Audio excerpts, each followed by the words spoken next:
Hello. Hi. And welcome To My Favorite Murder.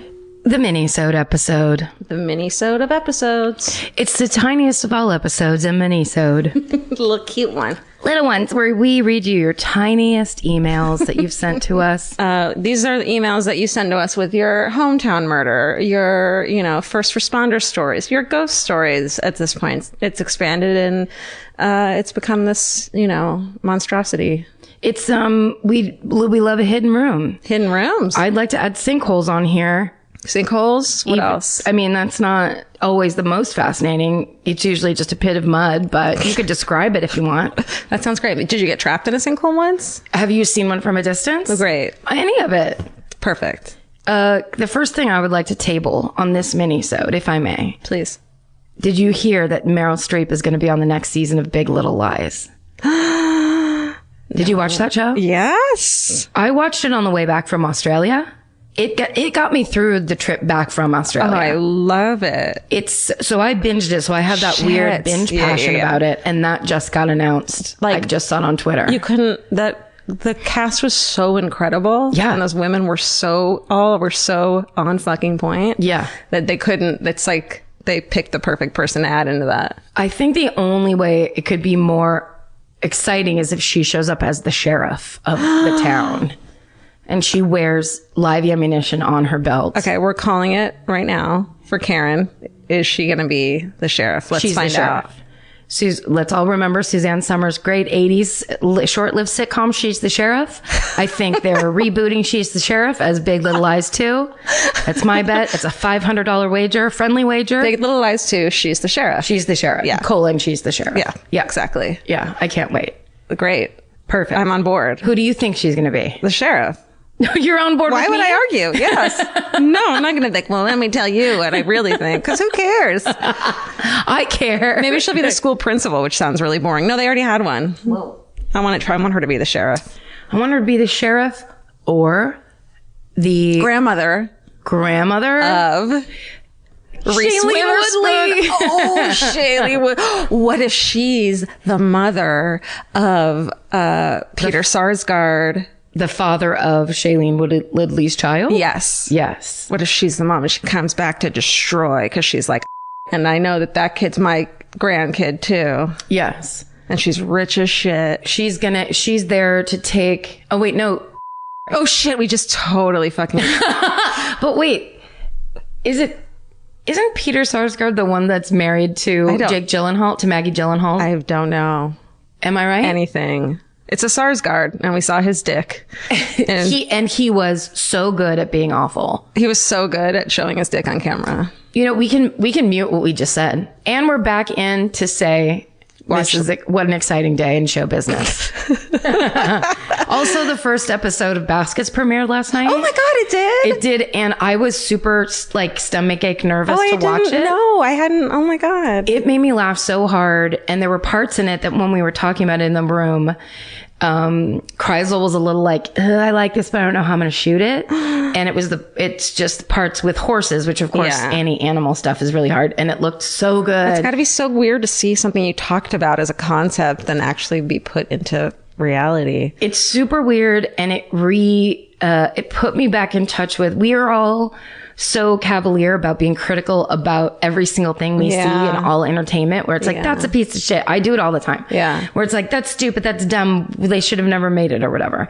Where like the actual process of making a thing is so hard that the fact that anything is good is a miracle. Yeah. It's like, even the most talented people can get short-stopped by bad, overlords, all different things. Yeah, have a bad day and fucking... Just any weird thing. So I don't know why I felt so nervous, but it was so delightful. A piece of you. I'm so glad. I can't wait to watch it. Thanks. I just gave my own show a good review. No, it's like one of the fucking best shows. It's so good. Baskets on FX, 10 p.m. on... Watch it. Yesterday was Tuesday? 10 p.m. on Tuesday. There you go. Yay. Yay. Do you want to read a hometown or want me to start? This is pretty good. The subject line is, my mom survived Cleveland in 1978. Greetings and salutations to all humans and animals associated with the MFM brand. Perfect. Well done. My sister introduced me to your podcast 6 months ago. Ever since, I've been nothing but binge listening, laughing out loud at work, and checking every closet in my apartment when I get home at night. I grew up outside Cleveland, as did both my parents, and my mother worked at a convenience store in Willowick, Ohio, called Lawson's when she was in her early 20s. That could be Willowick. It could be Willowick. It could be... Offer all of them. Willowick. One night in 1978, she was closing up the store with her coworker Bonnie, because it was 1978. Bonnie. Everyone's name was Bonnie. Why aren't there Bonnies anymore? There is a Bonnie Conover who I went to grammar school with, and she still lives in Petaluma, and we talk to each other on Twitter. But she's had that name forever. I want a new Bonnie. She's the original. Oh, you want a new baby Bonnie? I want like a Bonnie that was born in the 2000s. If you have a Bonnie born in the 2000s, we'd love to see a picture of her. Yeah. Even if it's a dog. A bunny named Bonnie? Oh, also, we love pictures of bunnies. A bunny named Bonnie. If you have a picture of a bunny named Bonnie that's one of those really big ones, that's like the size of a sixth grader. Hare, not a rabbit. So actually, we just want the one picture. Yeah. Bonnie the bunny, that's huge. Please. That's got to be a hashtag. Okay. Okay, so Bonnie and the mom are at the Willowick Lawson's. Okay.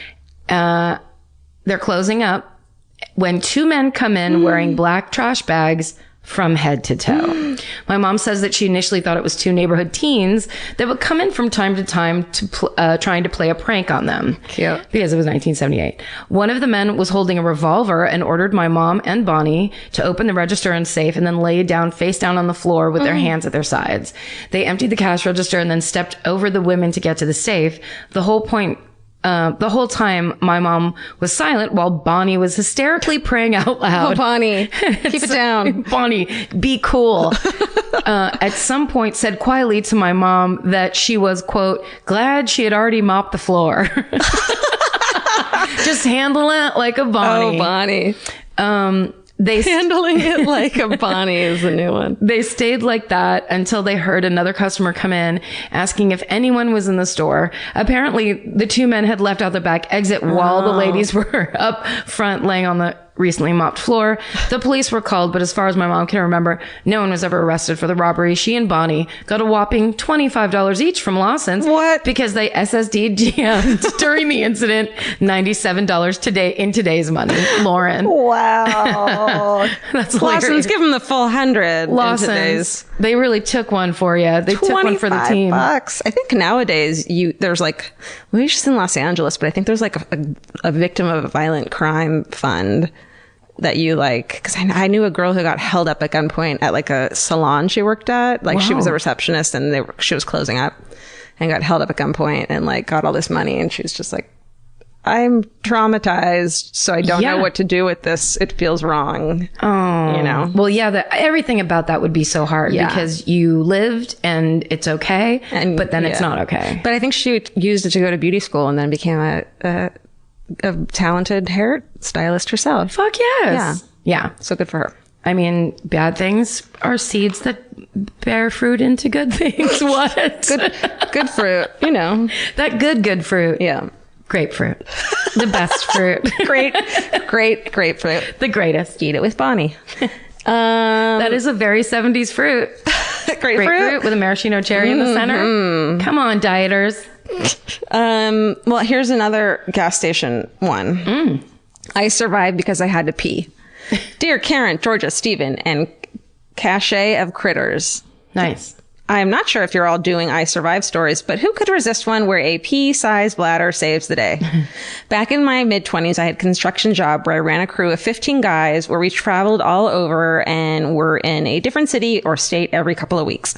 As the leader of this motley crew, I was responsible to arrive at our hotels ahead of time to make sure that the hotel had enough rooms, blah, blah, blah, blah, blah. I spent many hours in my car alone, crisscrossing the states, usually on the same highways. As a precaution to stay sexy and not get murdered, murdered, I tried to make stops at the same places as often as I could so I know my surroundings. On this particular day, I pulled into one of my usual gas stations and made my typical run to the restroom. I had a sense of something not being right. Lots of cars with no people in sight, but my urgency was so great, I ignored it. I plowed through the front doors, and as I turned towards the corridor that led to the restrooms, I heard a man yell, "Stop right there." I didn't even acknowledge him and kept going. Yes.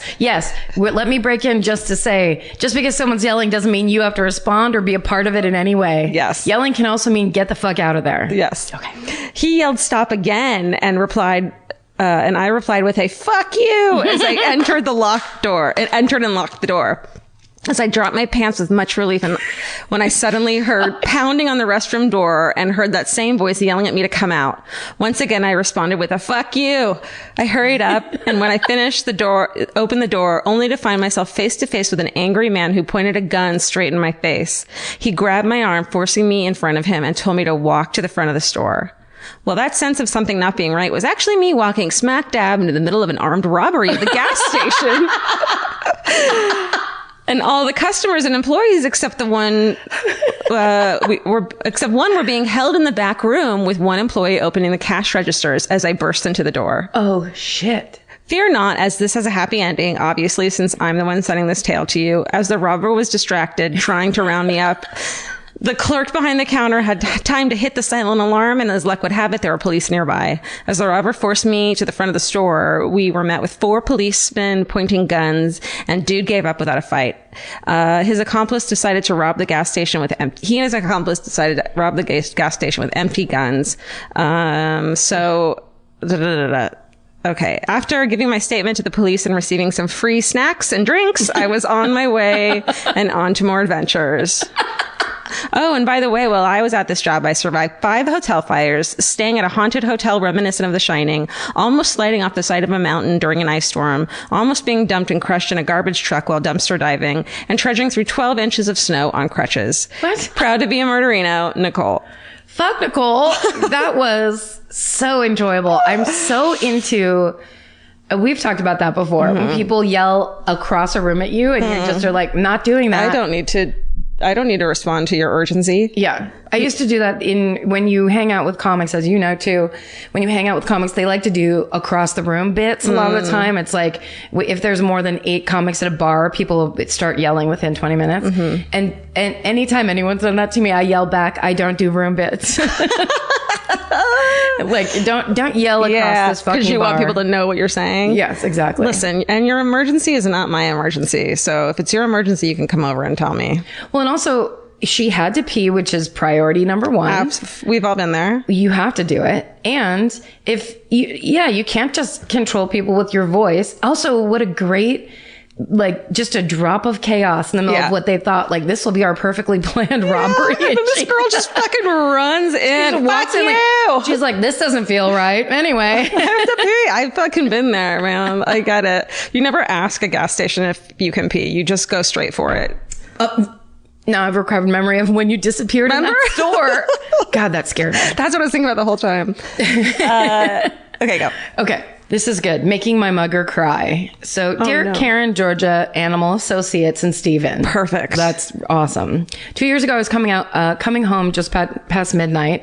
I only have street parking, but I lucked out and got the parking space right in front of my house, so I felt perfectly safe. Mm-hmm. I unlocked my door, went inside, dropped my keys, complete with pepper spray, on the table, and turned to shut the door behind me. Suddenly, there was a very large man standing there. I threw my body against the door, trying to slam it shut, but I needed to stop and just say, you shut that door. Yeah. What? You don't walk in and put things down and then shut the door. And same thing with getting in the car. As I'm closing the door for my car, my finger is on the lock button. Yeah. Like, don't sit down, put your seatbelts on, start the car, lock the door. Like, as you sit in your car seat, do you have a car seat? Are you a baby? Lock the fucking door. Belt yourself in. Yeah. Put in a pacifier. Get a sippy cup. Get your sippy cup and your Cheerios. Yep, gotta have it. But lock the door first. Lock that door, baby. Okay. I threw my body against the door trying to slam it shut, but he forced his way in, breaking the door in the process. God. He said, "Hey, bitch," threw me to the ground. Sorry. Why is it so funny? It's so casual. Hey, bitch. What if he said, like, "Hey, bitch. Hey, bitch." Got on the ground, threw me to the ground, and ripped the purse off my shoulder. My boyfriend was asleep upstairs, so I started screaming his name. The man quickly fled, jumped into an SUV on the street, and drove off. My boyfriend called 911 and told them what happened. He hung up and said, "You forgot to give them our address." And I said, "You forgot to give them our address." Before the sentence was out of my mouth, the cops were banging on our door. Nice. Yay, cops. I pointed in the direction the car had driven. One car raced off in that direction while 2 more officers stayed with me. When I told them what happened, the police officers looked at each other and said, "That's him." Apparently several women in my neighborhood had been followed, called bitches, and robbed. What? Hey, bitch. My calm, quick thinking boyfriend got out his laptop and pulled up Find My iPhone. Oh shit. 4 of us huddled around watching the little dot move around the map while the police officers radioed directions to the other patrol car. Oh my God. Good move, boyfriend. Yeah. At one point, I said, "I can't believe he hasn't turned the phone off yet." An officer said, "Oh, he's an idiot, ma'am. They're all idiots." Oh my God. Amazing. The robber led the police to his house where he was arrested. I was then driven in the back of a police car to his house to identify him. I can't imagine that it's normal police procedure to take victims to their attacker's home, but hey, it works for me. While I waited in the back seat, the 4 other police cars on the scene all shone the spotlights into his eyes so that he could not see me, and I identified him. Wow, that's great. Mm-hmm. During the arrest, he'd somehow lost his shirt, and I said, "Yes, that's him, but he had a shirt on before." I believe a recording of this was playing during court proceedings. I didn't know I was being recorded at the time.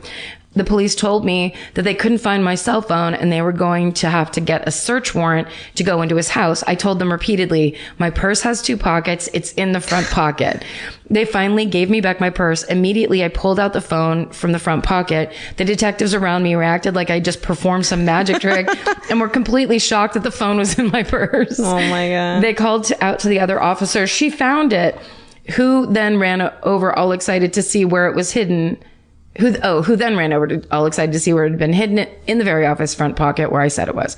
The police asked me to check my purse to see if anything is missing. I had cash in my wallet, but that was gone. I wasn't sure how much it had been. An officer went over to the other car where the attacker was being held, came back and said, "Well, we found $40 in his pocket. Why don't you keep it?" Oh my God. I can't say for sure, but I might have been made a profit out of the situation. In the end, I learned 3 important things. Keep your pepper spray in your hand until the door is locked. Good. Shout a man's name instead of help. Mm-hmm. And if you ever need to hide something from the police, put it in the most obvious section of your purse. In the end, my attacker was sentenced to 4 years. Wow. For the assault of me and other women. The prosecutor texted me during his sentencing to tell me he was crying. Oh, man. Oh, my God. Don't do the crime if you can't not cry in court. Oh, God.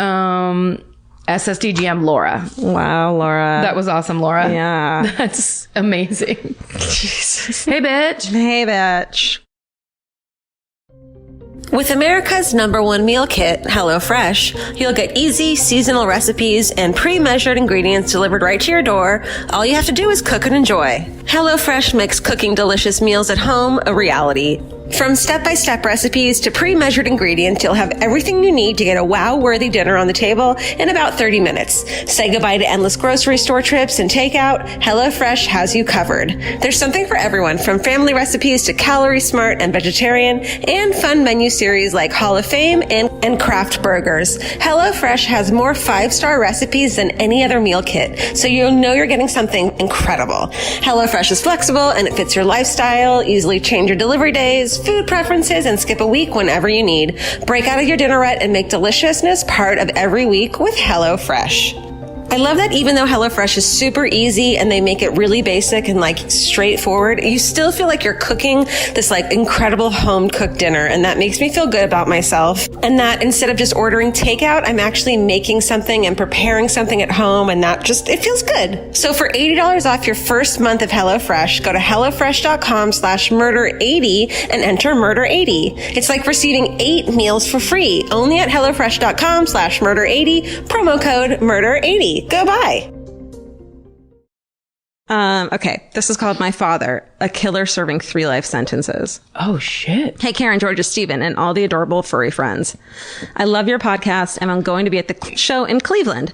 I've been debating about writing in for a while. I am both a first responder murderino. I've been a paramedic for about 6 years, and I also have a few hometown murders. The most important hometown murder I can share, though, is my father. My father was an abusive alcoholic most of my childhood, and I guess you could say we have been estranged since I was a teenager. A few years ago, my mom got a call from one of the local sheriff's deputies asking if she knew anything about one of his old acquaintances who had gone missing more than 10 years ago, which led to this crazy-ass story. Oh, shit. In June 2012, my father, Michael, along with his wife, Amanda, shot and killed 3 people at their home in West Virginia. He attempted to hide the bodies unsuccessfully. Apparently, he and his wife got into a fight about this. Can't imagine why. So he decided to make a run for it, and she called the police. He went to prison and is serving 3 life sentences plus 40 years. She's also serving time for her involvement. I think maybe 50 years, but I don't remember exactly. Here's where it gets crazier. While in prison, he decided to confess to some other murders here in Ohio. Whoa. He confessed to the murder of an acquaintance, hence why the sheriff called my mother. They brought him back here, dug up the guy's body, tried my dad, and he got another life sentence and shipped back to West Virginia to serve his 4 life sentences. I've enclosed the links to the stories if you're interested. Also, we have some good recent murders here in Cleveland, including a survivor story, Ariel Castro and the Kidnapped Girls, and Anthony Sowell, the Cleveland Strangler. Can't wait to see you guys. Jessica. Wow, Jessica. Can you imagine your dad serving 4 life terms for murder? That's so much. I know. Wow. I'm so fat. Did you read the interview with the BTK's daughter? I think I may have seen, was it like in People? Yeah. Or one of those kind of magazines? Yeah, she's like kind of just starting to talk a little bit. Yeah. About how insane it is. I'm so fascinated awful. by that. And anyone who's like, yeah, the realization that one of your parents could do something like that is. But I think it's also a good, maybe, you aren't your parents. And right. You're not responsible. They're different people. Totally. And I mean, I feel like I just switched into what would my therapist say? Yeah. Mode of like, it's not you. It's not you. And as awful as it is, it's not a reflection. Fair to you. It's not fair to you to put yourself through anything if that's a thing you're carrying around, because life is short enough. Yeah. And that's his burden. Like, he's carrying all of that. It's not a reflection of you, and it's also not any indication that you're any kind of person, good or bad, or like anything like that. But I wonder if it's like, yeah, I hated my dad all my life. He's a fucking asshole and alcoholic. And it's like, oh, that was justified because he's a fucking murderer. Yeah. I was not incorrect. Yes, exactly. It's not like the people who get older and you're like, oh, you hate your parents. It's like, no, my dad's a murderer. It makes sense. And sounds like maybe a sociopath. Yeah. And like really not a healthy brain. Right. Not a good dad. God. Well, wow. Jessica. There's Jessica. Thank you for that. Yeah. That was a big share. Mm-hmm. It made me think of, the Smiley Face Killer's daughter had a series on like one of the ID-ish kind of channels. Uh-huh. Because she would go and meet family members of serial killers. Oh my God. And talk to them about how it impacted their life. I have to watch that. It's good. It's, it's heavy though. It's like, it doesn't have any of the kind of distraction of true crime stories. Right. It's as if it's all the family interview part of the true crime story, which to me is usually the heaviest, saddest part. Definitely. There's no fun murder she wrote mystery part about it. But it's or like at the end, like they started a fund for the victim under her name, under the victim's name, and that they're working to help people. It's like, you're the serial killer's family. Right. It's not the same. Although it may have, I can't think of anything offhand, but like that they could have had the same reaction as the victim's family had of like, I'll go help people. Oh, definitely. Potentially. Yeah. Isn't it always what big things do to you? It just like, better go do something about it. The only thing you can do is try to do something positive. Yeah. Thank you for listening, everyone. Yeah. Send yours to, yes, we're taking survivor stories, especially if they're funny and about you peeing and telling a robber to fuck off. Especially. Hey, you, come over here. Can you imagine? I just love that it's a girl too. When I first started reading over that, I was like, well, of course this guy ran away from a, know, and then also because she ran a construction crew of 15 dudes. Totally. What was going through that robber's mind as this little girl runs from him? Fuck you! Like what? He probably thought she was going back to like save everyone or something. Yeah. Oh my God. It's so good. It's my favorite story. It's very fun. Yeah. So yeah, send them to myfavoriteMurder@gmail.com. And stay sexy. And don't get murdered. Bye. Goodbye. Elvis. Where is he? Elvis. Hi. It's your time to shine. Yeah. That was a good one. Yeah. I nailed it.